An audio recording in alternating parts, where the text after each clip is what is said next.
everybody, welcome back to See Me Joe Did You Know? This week I wanted to do a tech tip on how to delete your cookies. There are multiple different types of cookies that are saved on your computer, and some of them are very harmless and don't do any harm, and you can have them there all the time, and some are harmful or track what you do. I like to delete my cookies at least once a month, but I'll leave that up to you. But I also like to turn off my third-party cookies.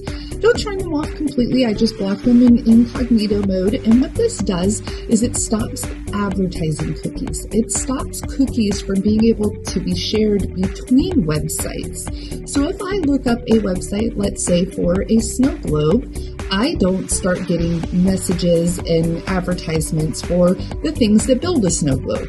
I don't care about building it, I just wanted to look at the website that I wanted to look at, and I don't want to be tracked. Super easy to do. You're going to go to Google, you're going to click on the three little bubbles at the top right-hand corner, and you are going to go down to Settings.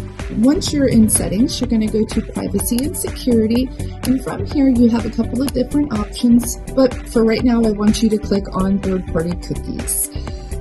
In here, I like to click on Block Third-Party Cookies in Incognito mode. I do not turn off third-party cookies completely because then most websites aren't going to work. Again, if you are deleting your cookies every couple of weeks, it really doesn't matter and you will delete them anyways. But I do like to turn off what I can. As always, like and subscribe below. I'll see you guys next week for more See Me Joe Did You Know?